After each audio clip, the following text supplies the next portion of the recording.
fall. Your fall meeting will be your last one. Right. No, which microphone?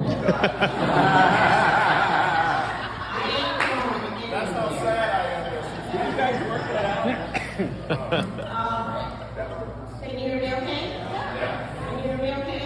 Yes. So this is a little story that I think most of you know or know part of. For those of you who are new or new to first week, maybe don't know. And I also, before I go any further, I want to thank you for melding into such a nifty first week group. I hope you all made new friends. I know I certainly did. Okay, so 1 month ago today, on May 21st, our friend Olin Keith Lepard passed away. Olin Keith went by Keith. We didn't even know about the Olin. But Keith Lepard was a very, very interesting man. He was first a general surgeon, then later became a psychiatrist. His wife, Linda, was a psychiatrist as well. He went to Wayne State Med School, met his lovely wife, Linda, over a cadaver. That's what he said. Linda died in 2006, but Keith kept on keeping on. Had he been here this year, it would have been his 50th consecutive year. So he accomplished 49 consecutive years. Now, one thing Keith did, besides medicine, is he was a writer and a poet and a general Renaissance sort of guy. And when things happened at camp, he would make it into a poem or a story and show up here at Keg and Coke and regale us with some crazy thing. Now, they started, the Lepard family first came to camp in, it's got to be 1974, right? That makes sense. Right. 1974, do the math. There's another person whose name is Charles Blair Mohney, M-O-H-N-E-Y. We've sort of changed it to Mooney, but I believe it's pronounced Mohney. He was a fairly prominent lawyer in Grand Rapids. He is still alive. He's 90. He lives in Grand Rapids. He's not real well, but I talked to Beth Ham yesterday, and oh yes, they knew Blair, which is how he went by Blair, because they were members of the East Grand Rapids Yacht Club, which is pretty darn funny when you hear the rest of the story. So, in 1979, okay, this incident happened where Blair Mohney and his family, who were really not known by Keith Lepard and his family, but they were here first week. And Blair had a rather peculiar interaction with a boat. And you'll hear about that in a minute. But it was so outrageous and silly that Keith decided to make a poem out of it. And then we decided to make an award. And this is the Blair Mohney Award. It's not given out every year. You have to do something really pretty outrageous. And among the names here, there's Mr. Bob Fortunati. So, Mr. Fortunati, where are you? There. Would you just stand up and tell us how you got your name? You really want me to tell you the whole story? As briefly as you can. I don't know that I can. All right. Yeah, go up there. Nobody's ever told me they can't hear me. Use the red one. This is what we call filler. Okay.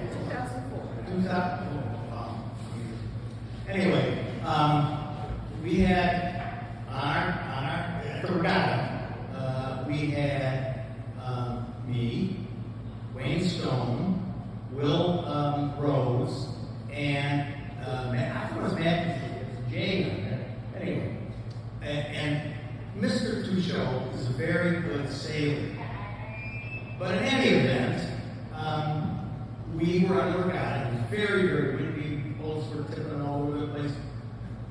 But we were behind. And so we decided to come out and take it to the center of the lake to pick up some wind. Hope we could make up space. I gotta go faster. Well, that's the story. You gotta get the whole thing here. I mean, you know. So anyway, we come about, but on our boat. How many people have been on an incident? Come on, you all have. Many, okay. Well, in this particular version of the incident, at the back there's the bench, but the cleat for the main sheet, and that's the rope, that's the line that controls the main sail, was underneath and in the corner and upside down. Okay, so you couldn't just yank it to release it. You had to get right down below it and pull it down. Anyway, okay, so we come about and we start to heel. And I got one of the jib sheets, and I let you know that's what you're supposed to do, right, sailors? Right? And you're supposed to then head up, and so you turn the tiller into the wind, and we're not doing anything. Keep tipping. Wayne is ready to go over to the side because we're about ready. And the Will Rose is down at the corner trying to get the line released, and he's getting banged in the head by Mr. Touchot because he's down there, right where the anyway. So we go down, and the boat starts to fill with water, and all of a sudden, as soon as it was filled, right and straight up. Okay, so Jerome Rand, you remember Jerome Rand, everybody? He comes out in his whaler, and he's laughing galore. But he starts throwing us in, and Mr. Touchot says, "Hey Bob, will you take the tiller?" I says, "Okay." So I'm standing at the tiller with up to my my belly button in water, and we come into the dock, and everybody is laughing at me. I had nothing to do with it, but everybody is laughing at me. Okay, so Wayne and I, we had a golf cart. He was a little incapacitated. We had a golf cart. Wayne said, "Hey, let's go get a golf clubs. Put them in the back of the golf cart. Drive up to the porch party and say, hey, we were golfing. What the hell happened at the regatta?" So next morning, Keith comes over and says he wants the full details. I just tell him the full details about what I just told you. And I said, you know what? I'm going to make a claim against Michigania. Okay. I really will. And I had Leonard Moody, famous lawyer from Grand Rapids, to represent me, I tell Keith, and Blair was going to do it on a pro bono basis.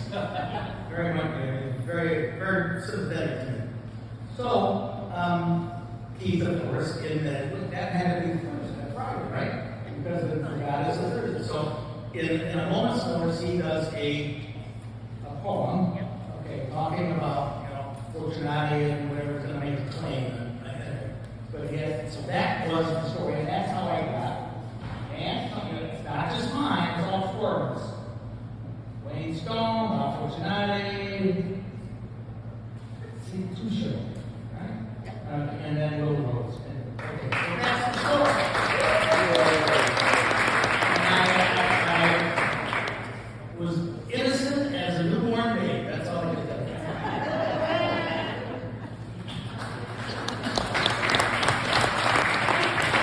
Short enough. So, in 1974, the Leopards first came to camp, first week only, okay? The Blair incidents that you're going to hear about, because you're going to see a video of Keith doing this wonderful poem, that happened in 1979, okay? In 1985, our family started first week, and by that time, the balance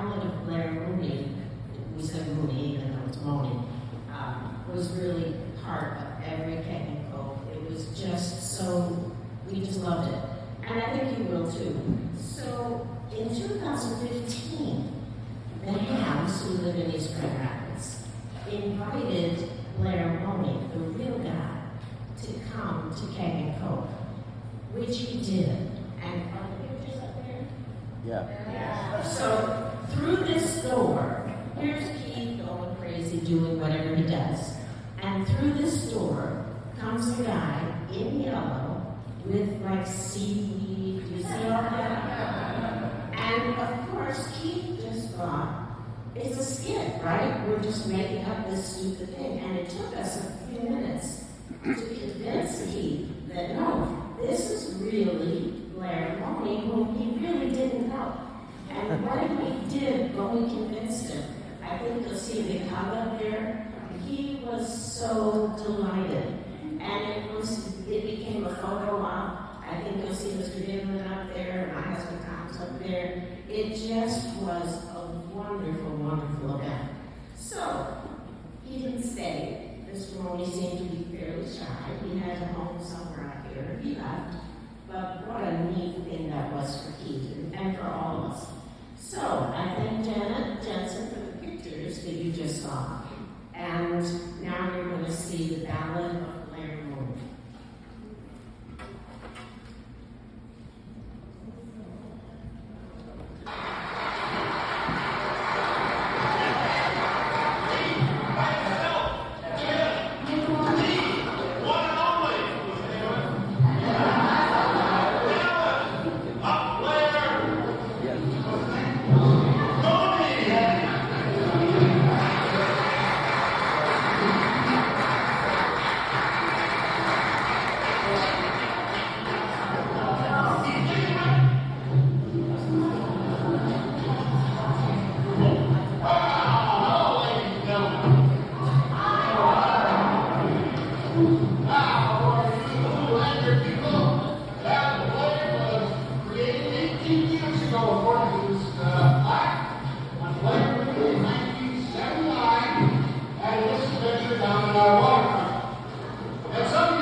From the depths of woe.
across the lake of the birds he abhors. Mooney, Blair, Mooney, let down the board.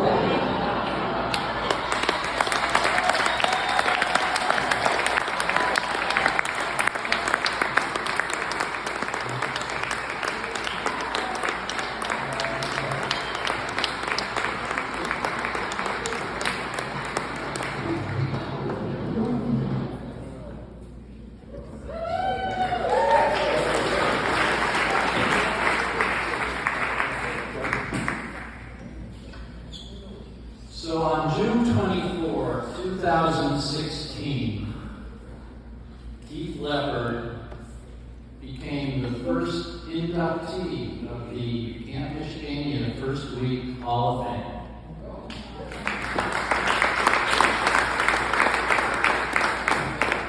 Now, was it because he recited Blair Mooney every year? Or, well, we're all adults here. Was it because after taking coke, he took any number of us into a side room and recited the tale of the wandering dildo? So, you decide what got him inducted. But in honor of that induction, I penned my own ballad of Keith Lepard. And you may hear one or two syllables. Ever had camp sought with verve and email to challenge convention with proper regale on summer solstice and rounded full moon at the westernmost waters of placid Walloon. Our first week teller of tales, brave and bold, Keith Lepard's recitals will never grow old. The name of Blair Mooney reels on in our brains, and the strength of his misdeed forever remains. Billows, Jung, Adler, and Freud, psychiatrists all, their trade to employ. Medical doctors so artfully trained, the men so learned in treating the brain. Now keep in mind, it's 2016, there's an election coming up. We had a very polarizing figure on the right and a very polarizing figure on the left. Who did we need to give us aid and comfort but a psychiatrist for that election? And funny how maybe we saw this time as well. So enter Camp's Gates, this historic milieu. A presidential election now comes into view. With a Trump and a Clinton, we vote none too soon. A mad scene to ponder from the depths of Walloon. This be the nightmare of 2016, of rhetoric fierce and quite often obscene. Trump stripped of his R and shunned by his own, and Clinton to deal with her husband's renown. Down to the ballot box, down to the vote booth, beset by politics, mean and uncouth. We'll vote to the left, we'll vote to the right, then back to the left, our votes out of sight. If ever we need Keith's professional trade to help us survive, to give succor and aid, set up a couch, interpret our dreams, the ids and the egos and mental extremes. So Keith is most worthy of all our acclaim. First weekers hereafter will honor his name. The herald will speak of his panache and wit, and thespian flair for cake and coke skits. In buckskin and rain cape, he has us in stitches, with dildos that wander and rectums with glitches, and capsizing moonies and so many more. First week tales remembered in song and in lore. And this warms